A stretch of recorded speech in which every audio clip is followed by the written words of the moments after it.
how do we stay true to preaching about justice even when people feel that there is no justice?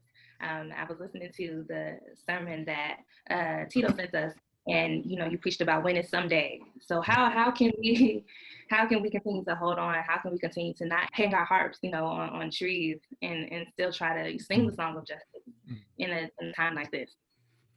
I'm reminded, I think one has to look at the long view. So when I hear my father speak or lecture or preach, he always reminds those of us who are in the present moment that we are involved in a continuing struggle. That, and he's used this many times, and I've borrowed it and remixed it. He said, but imagine Harriet Tubman becoming pessimistic and falling into despair.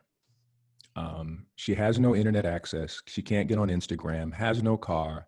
She has none of the accoutrements that we have today. But yet she was in a moment where she was not seen as human, but had more hope than people who have access to all that we have today. What was the fundamental difference? What did she have? And his thing is that when you're connected to creation, meaning that, when you got to go down by the riverside and you got to see all of God's creation and you're not staring at buildings all the time, when you have some type of rural connection, all of a sudden your eyes move from the city skyline to the sky. And you begin to see that there is something more powerful than what humanity can do.